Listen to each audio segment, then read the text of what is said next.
Hello everyone, welcome back to our channel rise for excellence. आज के इस video में हम जो है जनरल साइंस के नेक्स्ट क्वेश्चन डिस्कस करने वाले हैं जो कि आपके अपकमिंग एग्जाम्स में जो है पूछे जा सकते हैं। जैसे कि फॉर एग्जांपल आपका अभी जो है टीजीटी कमीशन आने वाला है और उसमें जो है वो आपके एवरीडे साइंस के क्वेश्चन जो है वो पूछे जाते हैं। तो चलिए आज का वीडियो शुरू करते हैं।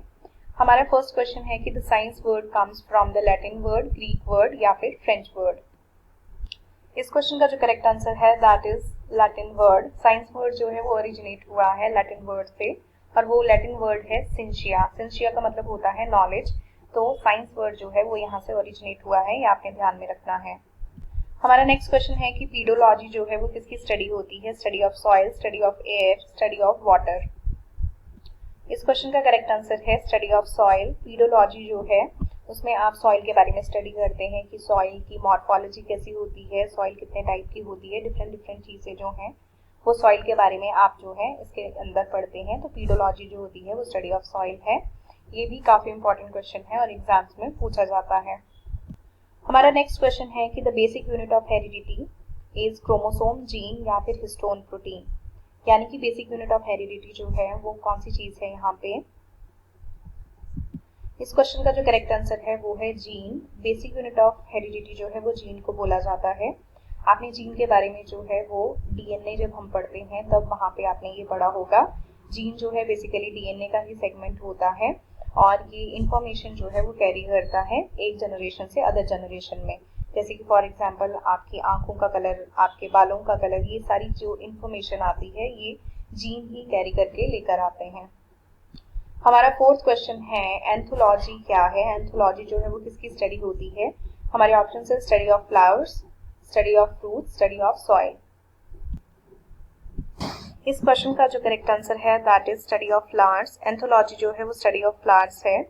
फ्रूट्स की बात करें तो फ्रूट्स की स्टडी को पोमोलॉजी बोलते हैं और सॉइल की स्टडी आपने अभी देखी उसे हम पीडोलॉजी बोलते हैं। हमारा नेक्स्ट क्वेश्चन है कि ऑन्कोलॉजी जो है वो किसकी स्टडी है? Study of bone, study of cancer, study of animals. इस क्वेश्चन का करेक्ट आंसर है स्टडी ऑफ कैंसर। ऑन्कोलॉजी जो है उसमें हम कैंसर के बारे में स्टडी करते हैं। हमारा नेक्स्ट क्वेश्चन है कि ऑस्टियोलॉजी जो है वो किसकी स्टडी होती है? हमारे ऑप्शंस हैं study of structure of bone, study of fish, study of birds. इस क्वेश्चन का जो करेक्ट आंसर है that is study of structure of bone. Bone की स्टडी जब हम करते हैं तो उस ब्रांच को हम ऑस्टियोलॉजी बोलते हैं। अगर स्टडी ऑफ फिश की बात करें तो इसकी स्टडी को जो है वो इक्थियोलॉजी बोलते हैं और बर्ड्स की स्टडी को ऑर्निथोलॉजी बोलते हैं। तो ये भी आप ध्यान में रख सकते हैं। हमारा नेक्स्ट क्वेश्चन है study of zoology deals with living animals only, living plants only या फिर both living and dead animals. तो आपने इसमें ध्यान में रखना है कि जूलॉजी तो हमें पता है कि एनिमल्स की स्टडी होती है, लेकिन यहाँ पे जो आंसर आएगा that will B both living and dead animals. चाहे वो डेड एनिमल्स हैं चाहे वो लिविंग एनिमल्स हैं, उनकी स्टडी को आप जो है वो जूलॉजी बोलते हो। तो इस क्वेश्चन का जो करेक्ट आंसर आएगा that will be C option, both living and dead animals. हमारा नेक्स्ट क्वेश्चन है कि स्टडी ऑफ स्नेक्स जो होती है उसे हम क्या बोलते हैं? हमारे ऑप्शन हैं सरपेंटोलॉजी, हर्पेटोलॉजी या फिर ऑर्निथोलॉजी। इस क्वेश्चन का करेक्ट आंसर है सरपेंटोलॉजी। स्नेक्स की स्टडी को हम सरपेंटोलॉजी बोलते हैं और जो आपका ऑर्निथोलॉजी है ये आपने अभी देखा, बर्ड्स की स्टडी को हम ऑर्निथोलॉजी बोलते हैं। और जो हमारी ब्रांच है हर्पेटोलॉजी, इसमें आप इसे जूलॉजी की ब्रांच जो है वो देख सकते हैं। ये जूलॉजी की ब्रांच है और यहाँ पे हम एम्फीबियन और रेप्टाइल्स के बारे में जब पढ़ते हैं तो हम इस ब्रांच के अंदर जो है वो पढ़ते हैं। हमारा अगला क्वेश्चन है कि हाइड्रोपोनिक्स क्या है? ये क्वेश्चन जो है ये काफी बार एग्जाम्स में पूछा गया है और बहुत ही फेमस क्वेश्चन है ये। हाइड्रोपोनिक्स क्या है यहाँ पे हमें बताना है। Growing plant without soil, grafting plants या फिर सॉइल कंजर्वेशन। तो इस क्वेश्चन का जो करेक्ट आंसर है that is first option, growing plant without soil. तो फर्स्ट ऑप्शन जो है वो करेक्ट है। तो अगर सॉइल नहीं है तो प्लांट ग्रो कैसे करेगा? क्योंकि प्लांट को ग्रो करने के लिए जो है वो मिनरल्स चाहिए होते हैं, वाटर चाहिए होता है, ये सारी चीजें आपको पता है। तो यहाँ पे इस मेथड में क्या होता है कि प्लांट्स को ग्रो करवाया जाता है, लेकिन उनको सॉइल की जगह जो है वो ऐसे न्यूट्रिएंट मीडियम में रखा जाता है जहाँ पे पानी भी होगा, न्यूट्रिएंट्स भी होंगे, जो भी उनकी ग्रोथ के लिए जो मटेरियल चाहिए उनको वो वहाँ पे अवेलेबल करवाया जाता है और ये मेथड जो है इसमें देखा गया है कि ये एक ऐसी टेक्निक है जहाँ पे प्लांट्स जो हैं वो जल्दी ग्रो करते हैं as comparison to soil based methods. इसीलिए इसको आप ऐसे भी बोल सकते हैं कि it is a form of soilless agriculture, यानी कि सॉइल के बिना जो है जब उनको वैसा ही एनवायरनमेंट प्रोवाइड करवा दिया जाता है जैसा सॉइल में होता है तो प्लांट्स जो है वो जल्दी ग्रो करते हैं। ये आपने ध्यान में रखना है। हमारा अगला क्वेश्चन है कि द स्टडी ऑफ एजिंग जो है उसे क्या बोलते हैं। एजिंग का मतलब है वृद्धावस्था की जो हमारी स्टेज है, जिसके वृद्धावस्था के बारे में जिस स्टडी में आप पढ़ते हैं उसे क्या बोलते हैं। हमारे ऑप्शंस हैं जेरेंटोलॉजी, एथनोलॉजी या फिर सेरोलॉजी। इस क्वेश्चन का जो करेक्ट आंसर है दैट इज जेरेंटोलॉजी। जेरेंटोलॉजी में जो है हम एजिंग के बारे में जो है वो पढ़ते हैं, वृद्धावस्था के बारे में। अगर एथनोलॉजी की बात करें तो यहाँ पे जो है हम ह्यूमन रेसेस के बारे में पढ़ते हैं। ह्यूमन रेसेस यानी कि मानव जातियों के बारे में जो है वो साइंटिफिक जो चीजें हम पढ़ते हैं वो इसमें पढ़ते हैं। और सेरोलॉजी में जो है वो हम स्टडी ऑफ एंटीबॉडीज करते हैं इन ब्लड सीरम या फिर बॉडी के और भी जो फ्लूइड्स हैं उनमें जो एंटीबॉडीज हैं उनके बारे में हम स्टडी करते हैं। हमारा अगला क्वेश्चन है कि which of the following is a fossil fuel. इसके ऑप्शंस हैं अल्कोहल, वाटर गैस या फिर नेचुरल गैस। इस क्वेश्चन का जो करेक्ट आंसर है दैट इज नेचुरल गैस। इनमें से जो है नेचुरल गैस जो है that is a fossil fuel. हमारा नेक्स्ट क्वेश्चन है the main component of biogas. Biogas का मेन कंपोनेंट कौन सा होता है। हमारे ऑप्शंस है मिथेन, हाइड्रोजन, एसिटाइलिन। इस क्वेश्चन का जो करेक्ट आंसर है दैट इज मिथेन। मिथेन जो है वो बायोगैस का जो है वो मेन कंपोनेंट होता है, जिसको आप CH4 से भी डिनोट करते हो, तो ये आपने ध्यान में रखना है। हमारा अगला क्वेश्चन है कि octane number is a measure of quality of edible oils, petrol या फिर केरोसिन ऑयल। ये जो ऑक्टेन नंबर है ये किसकी क्वालिटी को मेजर करने के लिए यूज किया जाता है, तो एडिबल ऑयल्स की, पेट्रोल की या फिर केरोसिन ऑयल की। इस क्वेश्चन का जो करेक्ट आंसर है दैट इज पेट्रोल। अगर ऑक्टेन नंबर की बात करें तो इसमें आपको बस ये ध्यान में रखना है कि बेसिकली ऑक्टेन नंबर जो है वो एक फ्यूल के परफॉर्मेंस के बारे में बताता है कि किस तरह से जो है उसकी क्या क्षमता है, वो किस तरह से काम करता है, तो ऑक्टेन नंबर उसके बारे में बताता है। हमारा अगला क्वेश्चन है कि the gas which emits from rice field is ethane, nitrogen या फिर मीथेन। राइस फील्ड्स यानी कि आपने धान देखे होंगे, अभी रिसेंटली जो है लोगों ने धान लगाए हैं, तो राइस फील्ड्स में जो है वो प्राइमरली जो है वो कौन सी गैस जो है वो रिलीज होती है, इथेन, नाइट्रोजन या फिर मीथेन। इस क्वेश्चन का जो करेक्ट आंसर है that is your methane gas. Methane जो है वो राइस फील्ड से जो है वो निकलती है, जो कि एक ग्रीन हाउस गैस भी है। और इसमें जो है वो क्यों ऐसा होता है, बिकॉज यहाँ पे एनारोबिक डिकम्पोजिशन चलता है ऑर्गेनिक मैटर का। एनारोबिक डिकम्पोजिशन का मतलब है कि ऑक्सीजन वहाँ पे यूज नहीं होती है, तो ऑर्गेनिक मैटर जो है उसको तोड़ा जाता है विदाउट ऑक्सीजन, और उसकी वजह से जो है ये कंडीशंस जो है वो वहाँ पे बनती हैं। हमारा अगला क्वेश्चन है कि CNG क्या है। ये क्वेश्चन आपको आता भी होगा। CNG की फुल फॉर्म क्या है। हमारे ऑप्शंस हैं compressed natural gas, controlled natural gas या फिर कंडेंस्ड नेचुरल गैस। इस क्वेश्चन का जो करेक्ट आंसर है that is compressed natural gas. CNG जो है वो एक कंप्रेस्ड नेचुरल गैस है, इसका जो फुल फॉर्म है वो आपको पता होना चाहिए। हमारा अगला क्वेश्चन है कि एस्पिरिन क्या है, एंटीबायोटिक है, एंटीपायरेटिक है या फिर रिलीवर है। इस क्वेश्चन का करेक्ट आंसर है एस्पिरिन इज एंटीपायरेटिक। एंटीपायरेटिक का मतलब होता है जो बुखार को कम करने में हेल्प करते हैं, तो ये आपने ध्यान में रखना है। अगर एंटीपायरेटिक के बारे में आपको थोड़ा सा बताऊं तो एंटीपायरेटिक्स जो है बेसिकली ये बुखार को कैसे कम करते हैं, तो आप सबने पढ़ा होगा बायोलॉजी में कि हाइपोथैलेमस जो है हमारा वो हमारे बॉडी टेम्परेचर को कंट्रोल करता है। तो बेसिकली ये जो एंटीपायरेटिक्स होते हैं, जैसे फॉर एग्जांपल बुखार में नॉर्मली आप लोग पैरासीटामोल भी जो है वो लेते हैं, तो ये हाइपोथैलेमस में जाके क्या करता है, उसके टेम्परेचर को लो करता है, यानी कि उस पॉइंट पे जो है ये एक्ट करता है, जिसकी वजह से हमारा टेम्परेचर जो है वो कम हो जाता है, नीचे आ जाता है। ये आपने ध्यान में रखना है। और उसके अलावा अगर एंटीबायोटिक की बात करें तो एंटीबायोटिक्स आपको कब दी जाती हैं, जब आपको कोई बैक्टीरियल इन्फेक्शन हो जाता है, तो उन बैक्टीरियाज को मारने के लिए या फिर उनकी ग्रोथ को कम करने के लिए, मल्टीप्लिकेशन को रोकने के लिए जो है वो आपको एंटीबायोटिक्स जो है वो दिए जाते हैं। हमारा नेक्स्ट क्वेश्चन है कि मिल्क शुगर क्या है। मिल्क शुगर जो है इस पे काफी बार क्वेश्चन पूछा गया है एग्जाम्स में। मिल्क शुगर जो है ग्लूकोज को बोलते हैं, लैक्टोज को बोलते हैं या फिर सुक्रोज को बोलते हैं। तो इस क्वेश्चन का जो करेक्ट आंसर है दैट इज लैक्टोज। आप अगर मिल्क में जो प्राइमरी शुगर है उसको देखें तो दैट इज लैक्टोज, और लैक्टोज जो है वो एक डायसैकेराइड है जो कि 2 यूनिट से मिलकर बना होता है, ग्लूकोज एंड लैक्टोज। तो ये भी आपने ध्यान में रखना है। अगर आप देखें तो समटाइम्स जो है वो लैक्टोज की यूनिट्स भी जो है वो एग्जाम में पूछ ली जाती हैं। उसके अलावा अगर आपको पूछ लिया जाए कि मिल्क में कौन सी प्रोटीन जो है वो मिलती है या पाई जाती है, तो उसका जो नाम आता है दैट इज केजिन प्रोटीन। ये भी आपने ध्यान में रखना है, दिस इज ऑल्सो इम्पॉर्टेंट। हमारा नेक्स्ट क्वेश्चन है कि टेबल शुगर किसे बोलते हैं, सुक्रोज, फ्रक्टोज या फिर ग्लूकोज। इस क्वेश्चन का जो करेक्ट आंसर है that is sucrose. Table sugar यानी कि बेसिकली टेबल पे जो आप शुगर रखते हैं, आप चीनी जो रखते हैं चाय के साथ या नॉर्मली हम जो यूज करते हैं, तो वो सुक्रोज होती है। और सुक्रोज जो है ये भी डाइसेक्राइड है जो कि 2 सब यूनिट से मिलकर बनी होती है, glucose and fructose. This is also important. और सुक्रोज बेसिकली कैसे बनता है, तो आपने सुना भी होगा कि गन्ने से जो है वो चीनी बनती है, तो शुगर केन या फिर शुगर बीट से जो है सुक्रोज को जो है वो ऑब्टेन किया जाता है। हमारा अगला क्वेश्चन है कि फ्रूट शुगर किसे बोला जाता है, फ्रक्टोज को, ग्लूकोज को या फिर माल्टोज को। इस क्वेश्चन का जो करेक्ट आंसर है दैट इज फ्रक्टोज। फ्रक्टोज जो है एक मोनोसेकेराइड है और इसे फ्रूट शुगर बोला जाता है बिकॉज आप फ्रूट्स में देखें, वेजिटेबल्स या फिर हनी, शुगर केन, ये सारी चीजों में जो है ये आपका जो फ्रक्टोज है ये नेचुरली पाया जाता है, इसीलिए इसे फ्रूट शुगर बोला जाता है। हमारा अगला क्वेश्चन है कि इंडिया जो है वो नेशनल साइंस डे कौन से दिन पे मनाता है। हमारे ऑप्शन हैं जून 3, फरवरी 28 या फिर जनवरी 30।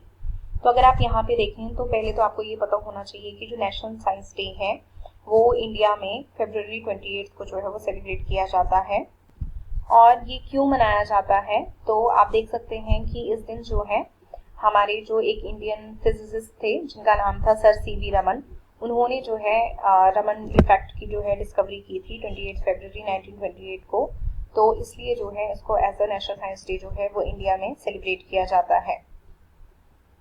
हमारा अगला क्वेश्चन है कि Tata institute of fundamental research जो है वो कहाँ है, कोलकाता में, मुंबई में या फिर बेंगलोर में। तो इस क्वेश्चन का करेक्ट आंसर है Tata institute of fundamental research जो है ये एक रिसर्च इंस्टीट्यूट है और ये आपका जो इसका जो मेन सेंटर है दैट इज इन मुंबई, लेकिन इसके और भी सेंटर्स हैं जैसे बेंगलोर हो गया, पुणे हो गया, हैदराबाद हो गया, यहाँ पे भी इसके सेंटर्स हैं। और अगर हम देखें तो ये जो इंस्टीट्यूट है ये basically department of atomic energy of the government of India के अंडर है। तो ये सारी चीजें भी आप ध्यान में रख सकते हैं। कई बार इसका फुल फॉर्म भी आपको आ सकता है, TIFR करके जो है आपको पूछा जा सकता है। तो that is Tata institute of fundamental research. हमारा नेक्स्ट क्वेश्चन है कि डेंगू जो है वो कैसे स्प्रेड होता है। हमारे ऑप्शन है हाउस फ्लाई, मस्किटो या फिर स्नेल। इस क्वेश्चन का करेक्ट आंसर है दैट इज मस्किटो। अगर डेंगू के स्प्रेड होने की बात करें तो मस्किटो जो है ये ह्यूमंस में जैसे इन्होंने अगर किसी ह्यूमन को बाइट किया है तो उससे जो है ये ट्रांसमिट कर देती हैं इसको। तो ये आपने ध्यान में रखना है कि जो ट्रांसमिशन होता है ह्यूमंस में वो आपका इन्फेक्टेड एडीज मस्किटो से होता है, ये आपको पता होना चाहिए। लेकिन अगर आपको डेंगू फीवर की बात करें तो डेंगू फीवर जो है वो कॉज होता है वायरस से। तो dengue fever is caused by the dengue virus, लेकिन स्प्रेड करने का काम जो है या ट्रांसमिट करने का काम जो है वो कौन करता है, वो मस्किटो करती है। और इसमें मस्किटो जो है वो है एडीज, ये भी आपको पता होना चाहिए बिकॉज अलग अलग प्रकार की जो है मस्किटो जो है वो अलग अलग डिजीजेस को जो है वो ट्रांसमिट करते हैं। हमारा अगला क्वेश्चन है कि insectivorous plants trap insect for. आप लोगों ने इंसेक्टिवोरस प्लांट्स के बारे में सुना होगा या फिर अगर नहीं सुना है तो मैं आपको बता दूं कि इंसेक्टिवोरस प्लांट वो होते हैं जो इंसेक्ट्स को पकड़ते हैं, उनको ट्रैप करते हैं और उनको फिर आप एक तरह से बोलते हैं कि उनको खा जाते हैं। तो बेसिकली क्वेश्चन ये है कि ये जो इंसेक्टिवोरस प्लांट्स होते हैं ये क्यों इंसेक्ट्स को ट्रैप करते हैं, क्या ये अपना खाना खुद नहीं बना सकते हैं। तो प्लांट्स हैं तो खाना तो खुद बनाते होंगे, लेकिन फिर भी इंसेक्ट्स को अगर ट्रैप करते हैं तो उसका क्या रीजन है। तो यहाँ पे ऑप्शंस में आप देख सकते हैं कार्बन डाइऑक्साइड, नाइट्रोजन, विटामिन। इस क्वेश्चन का जो करेक्ट आंसर है दैट इज नाइट्रोजन। अगर आप इंसेक्टिवोरस प्लांट्स के बारे में देखें तो ये क्यों इंसेक्ट्स को ट्रैप करते हैं, क्योंकि इंसेक्टिवोरस प्लांट्स जो होते हैं वो ऐसी सॉइल में होते हैं जहाँ पे न्यूट्रिएंट्स की कमी होती है और स्पेशली जो है वहाँ पे नाइट्रोजन जो है वो इतनी ज़्यादा नहीं होती है या इतनी सफिशिएंट नहीं होती है, जिसकी वजह से इनको ट्रैप करना पड़ता है इंसेक्ट्स को और उनसे जो है ये नाइट्रोजन जो है वो ऑब्टेन करते हैं। और हमें पता है कि नाइट्रोजन जो है वो एक क्रूशियल पार्ट जो है इनकी ग्रोथ में जो है वो प्ले करता है। जैसे कि आप यहाँ पे देख सकते हैं pitcher plant, this is one of the insectivorous plant. अगर आप देखें तो यहाँ पे इसकी जो लीफ का मॉडिफिकेशन है पिक्चर के जैसा है, घड़े के जैसा है। तो जैसे ही इंसेक्ट अंदर आता है ये इंसेक्ट को जो है वो कैप्चर कर लेते हैं ताकि इनको नाइट्रोजन मिल सके। हमारा अगला क्वेश्चन है कि जो च्यूइंग गम होती है वो किससे बनी होती है, रेजिन से, लेटेक्स से या फिर टैनिन से। तो इस क्वेश्चन का जो करेक्ट आंसर है that is latex. Chewing gum जो है वो लेटेक्स से बनी होती है और अगर हम देखें तो सबसे पहले जो है ये सेंट्रल अमेरिका में जो है वो देखा गया था। एक वहाँ पे जो ट्री है सेपोडिला ट्री, उसके लेटेक्स से जो है च्यूइंग गम जो है पहले बनाई जाती थी, लेकिन आजकल जो है वो इसमें और बहुत सारे जो है वो अलग अलग जो है वो चीज़ें डाली जाती हैं। तो ये आपने ध्यान में रखना है कि च्यूइंग गम बेसिकली लेटेक्स से बनती है। हमारा अगला क्वेश्चन है कि पल्सेस जो होती हैं they are good source of protein, vitamin और फैट्स। तो इस क्वेश्चन का करेक्ट आंसर है दैट इज प्रोटीन। पल्सेस जो होती हैं वो प्रोटीन का बहुत ही अच्छा एक्सीलेंट सोर्स होती हैं और अगर आप देखें तो प्रोटीन जो होते हैं वो इम्पॉर्टेंट होते हैं हमारी बॉडी के लिए, हमारे टिश्यूज को बिल्ड करने के लिए और उनको रिपेयर करने के लिए। इसीलिए जो है प्रोटीन्स जो है वो हमें लेनी चाहिए। हमारा अगला क्वेश्चन है कि ginger is a modified root, leaf या फिर स्टेम। जिंजर यानी कि अदरक जो है वो क्या है, मॉडिफिकेशन है वो रूट की, लीफ की या स्टेम की। इस क्वेश्चन का जो करेक्ट आंसर है दैट इज स्टेम। तो यहाँ पे आप देख सकते हैं कि जिंजर जो है, बहुत सारे बच्चों को ऐसा लगता है कि जिंजर जो है वो रूट है, लेकिन जिंजर जो है that is a modification of stem. और मॉडिफिकेशन ऑफ स्टेम का मतलब है कि स्टेम नॉर्मली आप देखते हैं तो आपको जो है सॉइल के ऊपर स्टेम दिखती है, लेकिन प्लांट्स कई बार मॉडिफिकेशंस करते हैं ताकि वो एडवर्स कंडीशन में या फिर डाइवर्स एनवायरनमेंट में जो है वो सरवाइव कर पाए। तो यहाँ पे जो जिंजर है that is a modification of stem और इसमें आप देखेंगे तो this is a type of rhizome. ये आपको अंडरग्राउंड मिलते हैं, हॉरिजेंटली बड़े होते हैं और बेसिकली ये स्टेम खाना जो है वो स्टोर करती है। तो जब खाना स्टोर करती है तो ये फूल जाती है। तो यहाँ पे जिंजर जो है that is modification of stem. Even जो टर्मरिक होती है, आपकी जो हल्दी होती है, अगर आप देखें तो नेचुरली हल्दी को कैसे निकाला जाता है, तो वो भी अंडरग्राउंड जो है स्टेम का ही मॉडिफिकेशन होती है। तो जिंजर हो गया, टर्मरिक हो गया, ये सब जो है ये आपके स्टेम की ही मॉडिफिकेशन है, ये आपने ध्यान में रखना है। हमारा अगला क्वेश्चन है कि nano plug refers to. Nano plug क्या चीज है, a small bullet, a small hearing aid, a small rocket launcher. इस क्वेश्चन का जो करेक्ट आंसर है that is small hearing aid, यानी कि ये जो नैनो प्लग है ये दुनिया की सबसे छोटी, वर्ल्ड की सबसे स्मॉलेस्ट हेयरिंग एड है, जो कि इंटरनेशनल रिसर्च टीम ने जो है इसको डिजाइन किया था। और ये इतनी छोटी होती है कि अगर किसी ने इसको लगाया है तो बिल्कुल अननोटिस होता है, वो आपको पता ही नहीं चलेगा कि उस इंसान ने जो है हेयरिंग एड जो है वो लगाई हुई है। तो ये आपने ध्यान में रखना है। सो इस क्वेश्चन का जो करेक्ट आंसर है that is B option, a small hearing aid. हमारा अगला क्वेश्चन है कि which of the following is a biodegradable waste.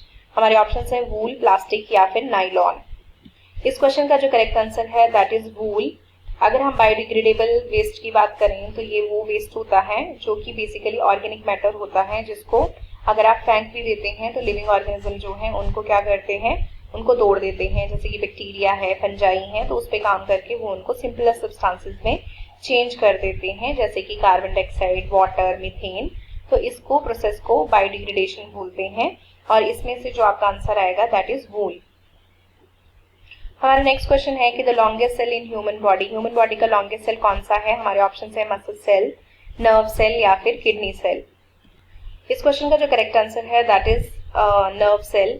The longest cell in human body is nerve cell. अगर आपने कभी नर्व सेल का डायग्राम जो है वो ड्रॉ किया हो तो अभी आप इसको इस तरह से ध्यान में रख सकते हैं कि काफी लंबा जो है हम उसे ड्रॉ करते हैं। तो नर्व सेल जो है वो लॉन्गेस्ट सेल है ह्यूमन बॉडी का, ये आपने ध्यान में रखना है।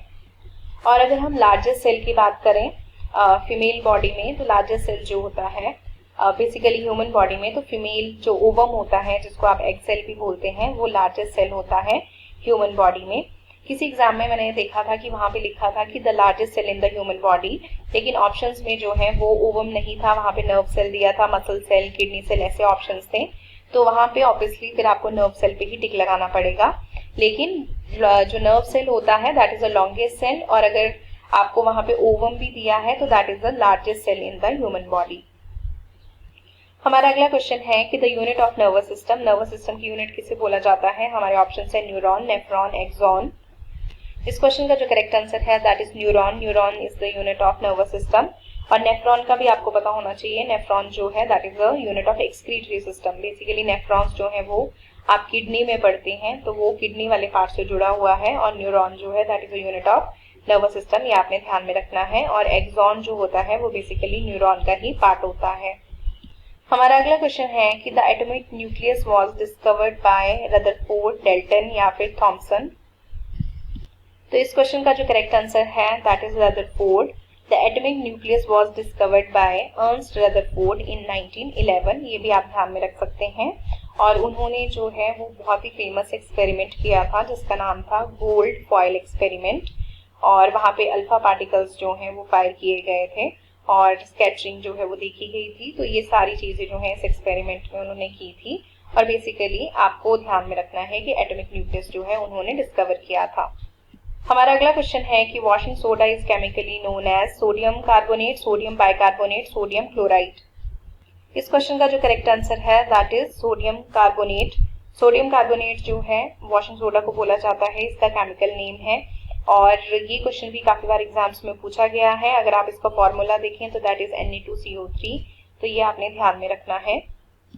हमारा अगला क्वेश्चन है कि solid carbon dioxide is also called dry ice, krypton या फिर जिनॉन। इस क्वेश्चन का जो करेक्ट आंसर है that is dry ice. Solid carbon dioxide को जो है वो ड्राई आइस भी बोला जाता है। और dry ice basically solid form है कार्बन डाइऑक्साइड की। अगर हम देखें तो ये जो सॉलिड कार्बन डाइऑक्साइड होती है इसके पास ये कैरेक्टरिस्टिक होता है कि ये ट्रांजिशन कर सकता है सॉलिड से डायरेक्टली गैस में विदाउट बिकमिंग लिक्विड। और इस प्रॉपर्टी को हम बोलते हैं सब्लिमेशन। तो ये भी आपने ध्यान में रखना है। तो ये क्वेश्चन भी काफी बार एग्जाम्स में पूछा गया है, तो ये आप ध्यान में रख सकते हैं। Which of the following is not a part of an atom? Electron, photon या फिर प्रोटोन। तो ये क्वेश्चन जो है काफी इजी है। आप इसमें देख सकते हैं कि एटम का कौन सा, एटम में जो है इसमें से कौन सा पार्ट नहीं होता है। तो इसका करेक्ट आंसर है फोटोन। फोटोन जो है वो यहाँ पे नहीं होगा, इसकी जगह यहाँ पे क्या होना चाहिए था, इलेक्ट्रॉन, न्यूट्रॉन एंड प्रोटोन। हमारा अगला क्वेश्चन है कि change of water into the vapour is called chemical change, physical change या फिर नेचुरल चेंज। तो इस क्वेश्चन का जो करेक्ट आंसर है फिजिकल चेंज। यानी कि जब आप इस फिनोमिना को देखें तो आपने ये फिनोमिना जो है पढ़ा है, change of water into the vapour phenomena जो है दैट इज आपका इवेपोरेशन। और this is a type of physical change, ये आपने ध्यान में रखना है। हमारा नेक्स्ट क्वेश्चन है कि which of the following is used in pencils. हमारे ऑप्शन हैं ग्रेफाइट, चारकोल एंड सिलिकन। इस क्वेश्चन का जो करेक्ट आंसर है दैट इज ग्रेफाइट। ग्रेफाइट जो है वो यूज होता है पेंसिल्स में। जो लेड होता है उसका, पेंसिल का जो कोर होता है जिसको आप लेड भी बोलते हो, उसको बनाने के लिए जो है ग्रेफाइट यूज होता है। हमारा नेक्स्ट क्वेश्चन है कि what is the largest organ in human body. Human body में जो है लार्जेस्ट ऑर्गन कौन सा है। हमारे ऑप्शन हैं स्किन, ब्रेन या फिर लीवर। इस क्वेश्चन का जो करेक्ट आंसर है that is skin. Human body का जो लार्जेस्ट ऑर्गन है वो स्किन है, ये आपने ध्यान में रखना है। और अगर आपको पूछा जाए लार्जेस्ट ग्लैंड कौन सा है ह्यूमन बॉडी का, तो that will be liver. Next question is what is the smallest unit of life. तो इसमें ऑप्शन हैं एटम, टिश्यू या फिर सेल। तो इस क्वेश्चन का करेक्ट आंसर है the smallest unit of life is cell. Cell को structural and functional unit of life भी बोलते हैं। और अगर आपको पूछा जाए कि सेल की डिस्कवरी किसने की थी, तो वो थे रॉबर्ट हुक। उन्होंने जो है वो सेल की डिस्कवरी की थी। हमारा अगला क्वेश्चन है name the only metal which is liquid at room temperature. हमारे ऑप्शंस हैं मरकरी, गोल्ड या फिर सिल्वर। तो ये भी काफी फेमस क्वेश्चन है। इस क्वेश्चन का जो करेक्ट आंसर है दैट इज मरकरी। मरकरी जो होता है वो रूम टेम्परेचर पे भी लिक्विड की फॉर्म में जो है वो प्रेजेंट होता है। तो ये आपने ध्यान में रखना है। हमारा अगला क्वेश्चन है कि कौन सा इंस्ट्रूमेंट जो है वो एटमॉस्फेरिक प्रेशर को मेजर करने के लिए यूज किया जाता है। हमारे ऑप्शंस हैं थर्मोमीटर, बैरोमीटर या फिर एनीमोमीटर। इस क्वेश्चन का जो करेक्ट आंसर है दैट इज बैरोमीटर। बैरोमीटर जो है वो एटमॉस्फेरिक प्रेशर के लिए यूज किया जाता है। हमारा नेक्स्ट क्वेश्चन है कि which gas is commonly used in balloons. Balloons में कौन सी गैस जो है वो नॉर्मली भरी जाती है। हमारे ऑप्शंस हैं हाइड्रोजन, नाइट्रोजन या फिर हीलियम। इस क्वेश्चन का जो करेक्ट आंसर है वो है हीलियम। हीलियम जो है वो ज़्यादा सेफर होती है, यानी कि सेफ्टी के हिसाब से भी देखें तो हीलियम जो है वो ज़्यादा बेटर गैस मानी जाती है एज कम्पेरिजन टू हाइड्रोजन। इसलिए जो है वो बलून्स में आपने देखा होगा, पार्टीज में जो भी डेकोरेटिव बलून्स होते हैं उन सब में कॉमनली जो है वो हीलियम गैस जो है वो भरी जाती है। हमारा अगला क्वेश्चन है कि कौन सी मस्किटो जो है वो मलेरिया स्प्रेड करती है। हमारे ऑप्शंस हैं एड्स, एनोफिलीज या फिर क्यूलेक्स। इस क्वेश्चन का जो करेक्ट आंसर है that is anopheles mosquito. Anopheles mosquito जो है वो मलेरिया स्प्रेड करती है, लेकिन मलेरिया जो है वो कॉज होता है प्लाज्मोडियम की वजह से, तो ये भी आपको पता होना चाहिए। और जो ये एडीज हैं, एनोफिलीज हैं या फिर क्यूलिक्स हैं, ये जो मस्किटोज हैं बेसिकली ये फीमेल मस्किटोज ही होती हैं जो बेसिकली हमें काटती हैं या फिर ट्रांसमिशन करती हैं। तो ये भी आपको पता होना चाहिए। जो मेल मस्किटो होते हैं वो प्लांट सैप जो होता है, प्लांट का सैप, उस पे जो है वो अपना खाना जो है वो वहां से लेते हैं। तो ये भी एक क्वेश्चन किसी एग्जाम में आया था कि जो मेल मस्किटोज होते हैं वो कैसे सर्वाइव करते हैं, तो वो प्लांट सैप के ऊपर सर्वाइव करते हैं, और फीमेल मस्किटोज जो होती हैं वो हमें काटती हैं और वो ट्रांसमिशन में भी हेल्प करती हैं। हमारा अगला क्वेश्चन है कि the filament of electric bulb is made up of. Electric bulb की जो फिलामेंट होती है वो किससे बनी होती है? टंगस्टन, ग्रेफाइट या फिर जिंक की वजह से। इस क्वेश्चन का जो करेक्ट आंसर है दैट इज टंगस्टन। ये क्वेश्चन आपने काफी बार पहले भी सुना होगा कि इलेक्ट्रिक बल्ब में जो है वो टंगस्टन की फिलामेंट होती है, और क्यों होती है? बिकॉज इसके पास हाईएस्ट मेल्टिंग पॉइंट होता है, तो ये आपने ध्यान में रखना है। हमारा नेक्स्ट क्वेश्चन है कि लाफिंग गैस किसको बोला जाता है। हमारे ऑप्शंस हैं नाइट्रोजन डाइऑक्साइड, नाइट्रस ऑक्साइड या फिर कार्बन डाइऑक्साइड। इस क्वेश्चन का जो करेक्ट आंसर है that is nitrous oxide. Nitrous oxide को जो है वो लाफिंग गैस बोला जाता है और इसका केमिकल फॉर्मूला है N2O, तो ये आपने ध्यान में रखना है। हमारा अगला क्वेश्चन है कि protein factory of the cell किसे बोला जाता है। तो protein factory of the cell ribosome, mitochondria या फिर मीजोसोम। इस क्वेश्चन का जो करेक्ट आंसर है that is protein factory of the cell is ribosome. और माइटोकॉन्ड्रिया जो है इसके बारे में भी आपको पता होना चाहिए कि power house of the cell जो है वो माइटोकॉन्ड्रिया को बोला जाता है, बिकॉज ये एटीपी प्रोडक्शन करता है। और मीजोसोम्स जो होते हैं ये सेल मेम्ब्रेन की इनफोल्डिंग्स होती हैं जो आपको बैक्टीरिया में देखने को मिलती हैं, जो उनको रेप्लिकेशन या रेस्पिरेशन में हेल्प करती हैं। हमारा नेक्स्ट क्वेश्चन है कि इसमें से कौन सा जो एलिमेंट है that is the lightest element. तो यहाँ पे हमारे ऑप्शंस हैं हाइड्रोजन, हीलियम या फिर लिथियम।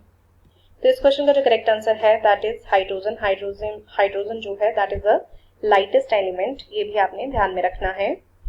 हमारा अगला क्वेश्चन है कि largest bone in the human body कौन सी है। हमारे ऑप्शंस हैं टिबिया, अल्ना या फिर फीमर। तो इस क्वेश्चन का करेक्ट आंसर है फीमर। फीमर जो है वो ह्यूमन बॉडी की जो है वो लार्जेस्ट बोन है। इसके अलावा अगर आप फीमर के बारे में बात करें तो फीमर जो है इसमें आपको ऐसे भी पूछा जा सकता है कि स्ट्रॉन्गेस्ट बोन जो है या फिर लॉन्गेस्ट बोन कौन सी है, तो दैट इज ऑल्सो फीमर।